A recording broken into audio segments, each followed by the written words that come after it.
열왕기하 10장 1절부터 11절입니다.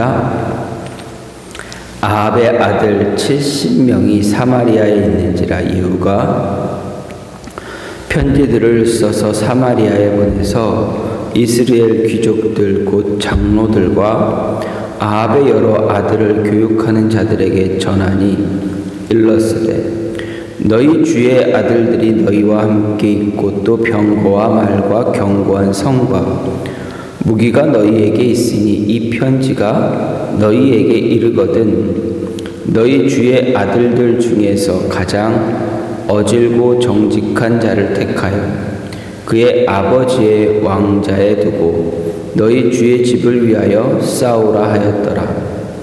그들이 심히 두려워하여 이르되 두 왕이 그를 당하지 못하였거든 우리가 어찌 당하리요 하고 그 왕궁에 책임지는 자와 그 성읍을 책임지는 자와 장로들과 왕자를 교육하는 자들이 예후에게 말을 전하여 이르되 우리는 당신의 종이라 당신이 말하는 것을 우리가 행하고 어떤 사람이든지 왕으로 세우지 아니하리니 당신이 보기에 좋은 대로 행하라 한지라.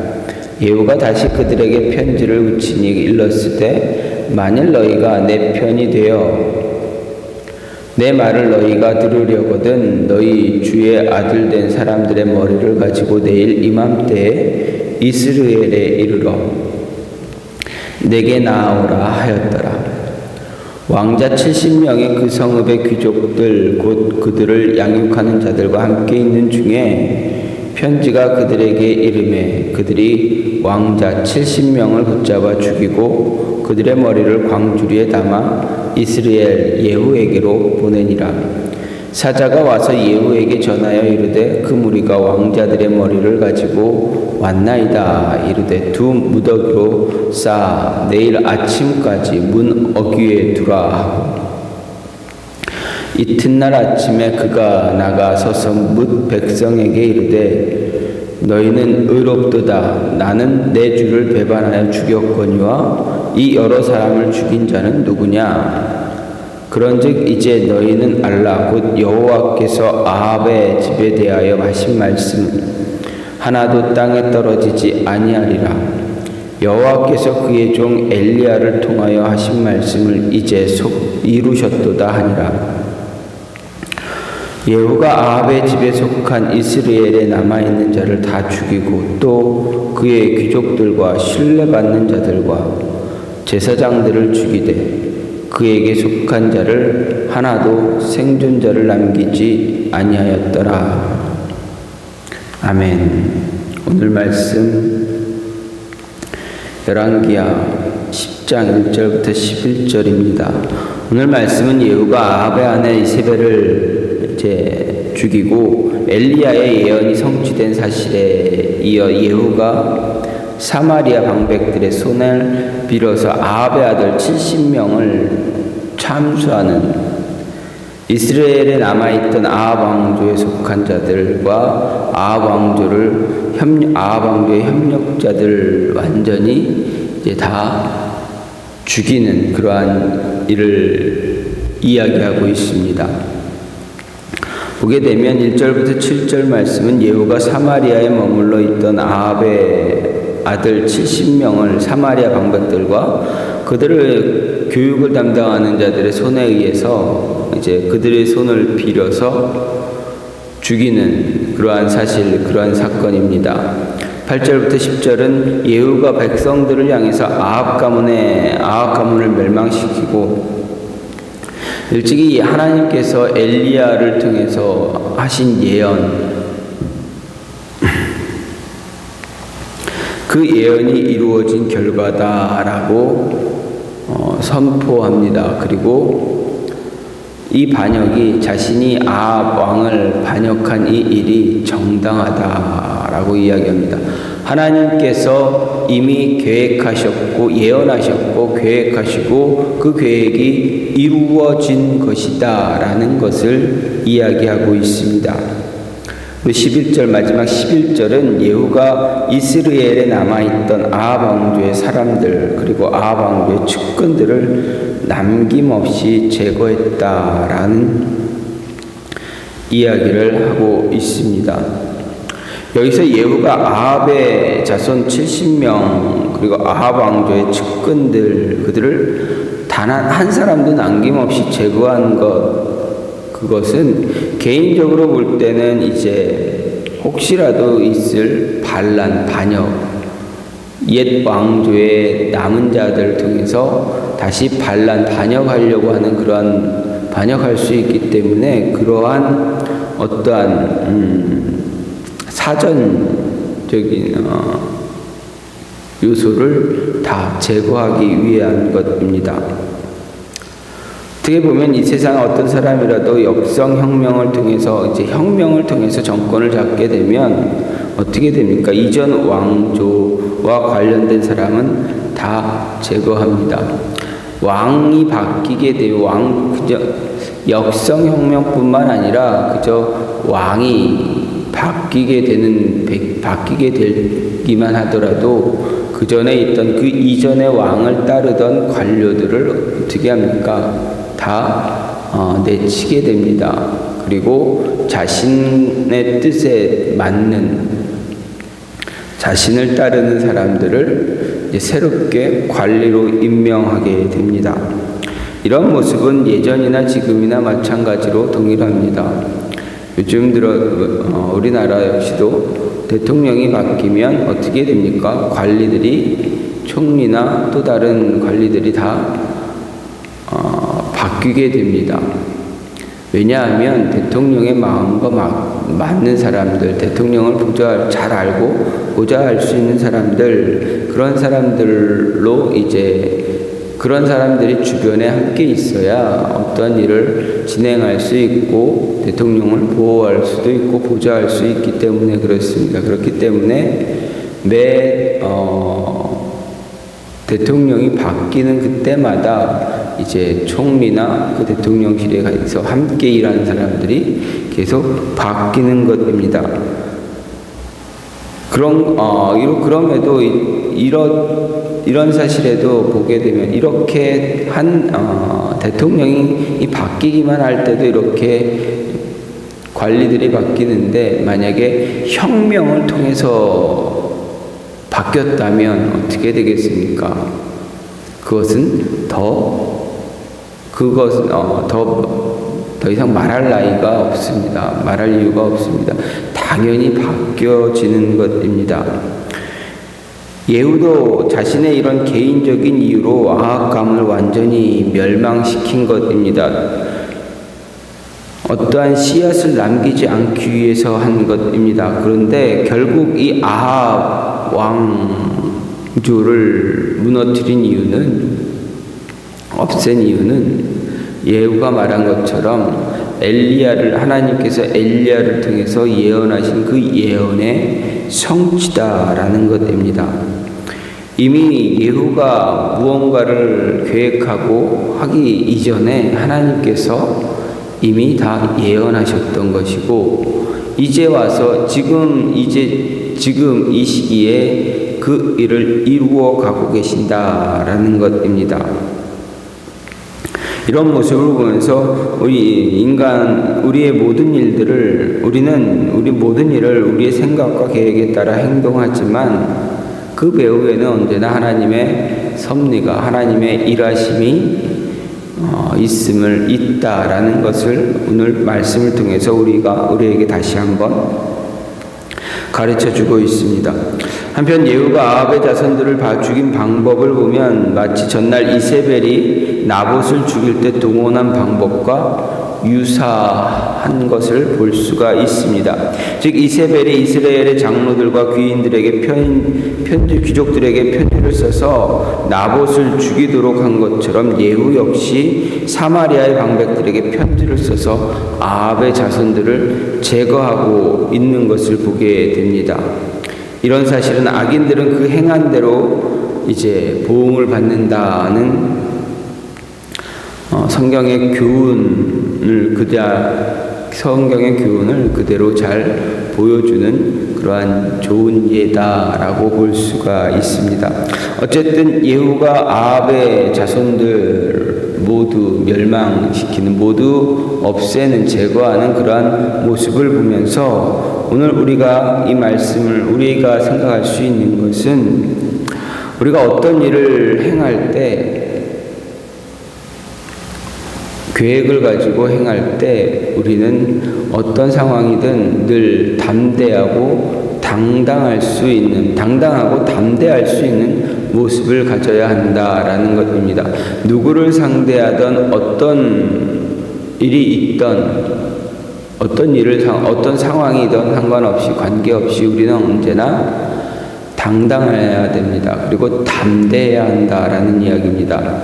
1절부터 3절 말씀을 4절 말씀까지 보게 되면 어떻습니까? 예후가 아합 자손 70명을 이렇게 교육시키는 그 사람들에게 장로, 이스라엘 귀족과 장로들, 그리고 그들 교육했던 사람들에게 편지를 보냅니다.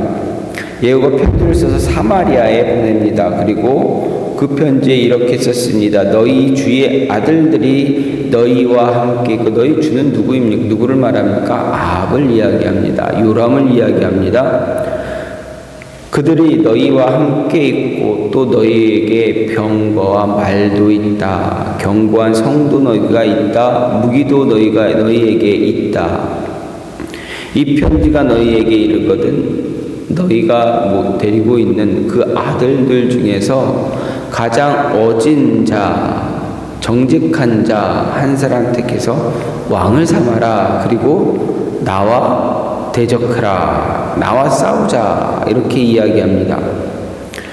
그때 그들을 가리켰던 장로들, 귀족들, 그를 교육시켰던 사람들, 그들이 이렇게 생각합니다. 두 왕도 예후 이 한 사람을 당해내지 못했다. 두 왕은 누굴 이야기합니까? 요람을 이야기합니다. 아마도 남유다의 아하시아 왕을 이야기할 수도 있습니다. 요람과 아하시아가 예후를 당해내지 못했다. 그런데 우리가 어떻게 그를 당해낼 수 있겠느냐, 이렇게 생각합니다. 어쨌든 우리가 어찌 당할 수 있을까, 이렇게 생각하는 그들을 보면서, 그들의 이 말씀을 보면서 예후는 그들을 향해서 담대하게, 당당하게 요구할 것을 요구하고 있다라는 것입니다. 쉽게 말하면, 너희 우두머리 하나 세워서 나랑 싸우자.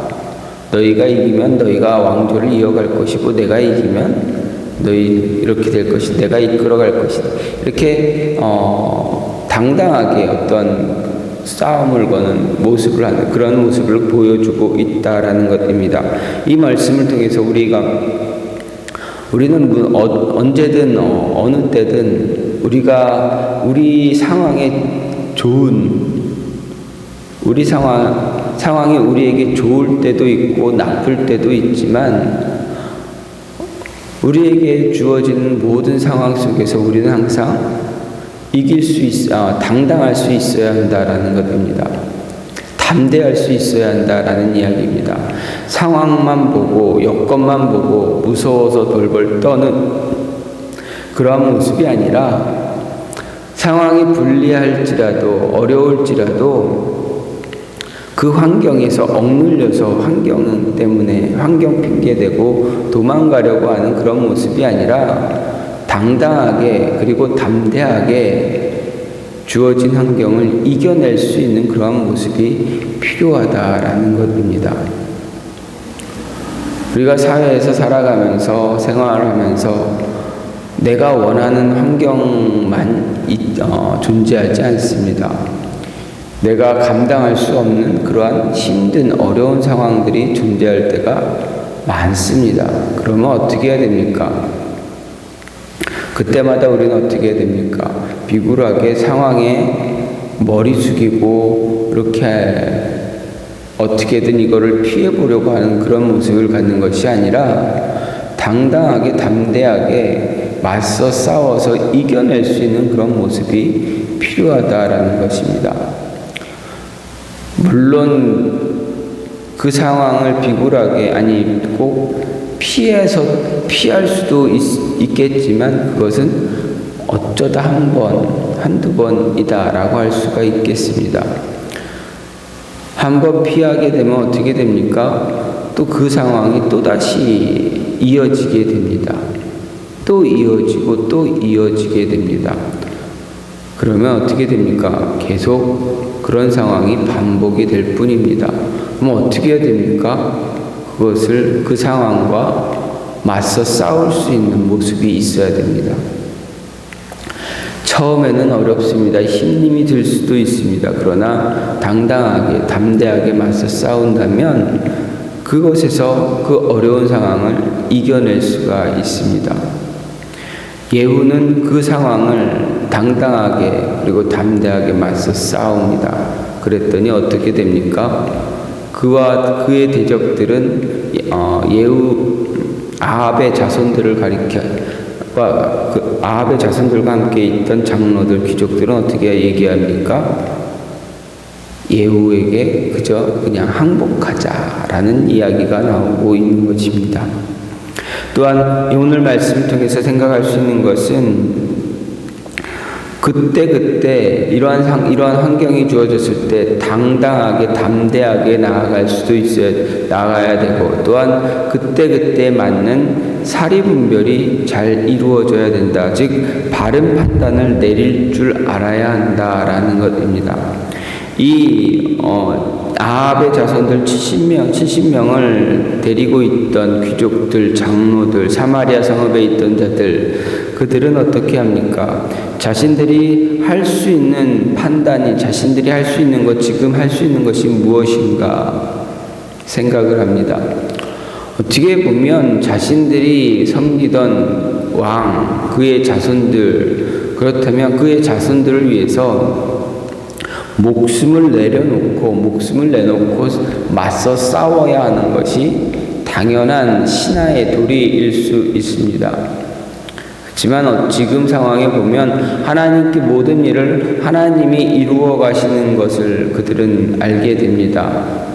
예후가 일을 할 때마다 분명하게 이야기했습니다. 아합을 죽이고 나서도 이세벨을 처단하고 나서도 하나님의 말씀에 의해서, 하나님 예언에 의해서, 엘리야의 예언에 따라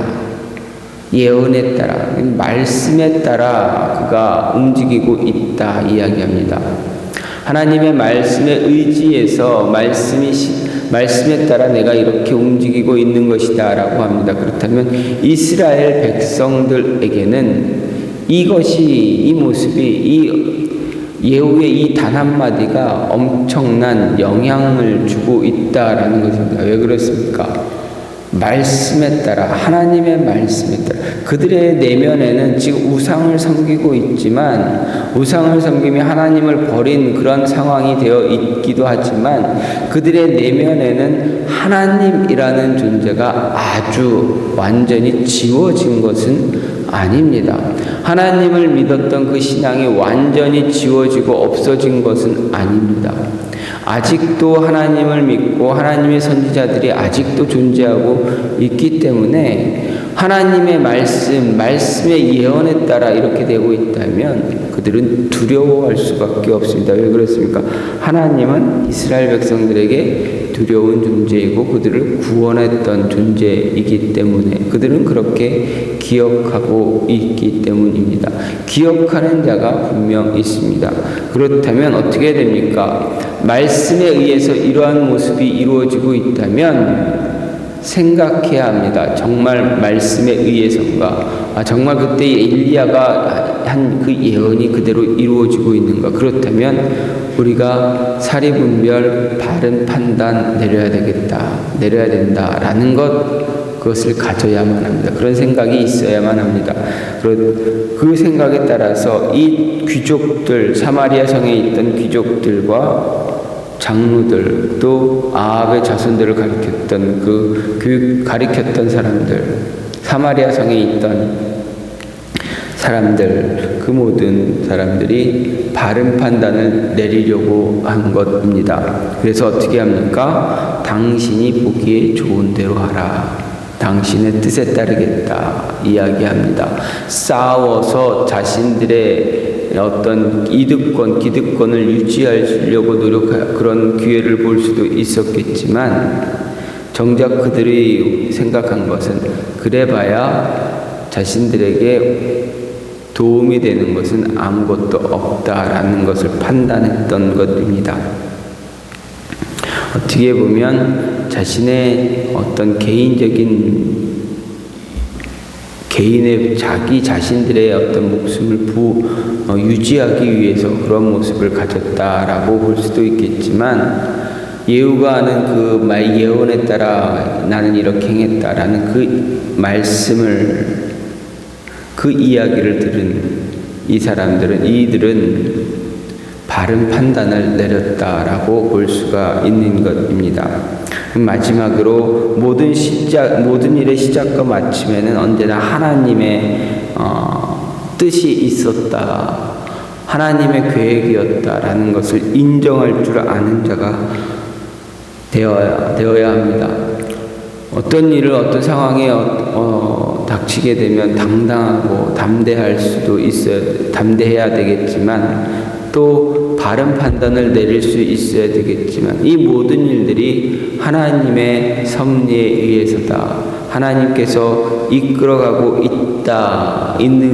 있다라는 것을 인정할 줄 알고 인정함으로 인해서 하나님께 붙잡혀가는 그러한 모습이 있어야 한다라는 이야기입니다. 내 힘과 내 능력으로 한 것이 아니라 하나님의 계획하심과 이루어가심을 통해서 일에 성취되어지고 있다라는 것을 인정할 줄 아는 그런 모습이 있어야 됩니다. 예후는 그때마다 무엇라 이야기합니까?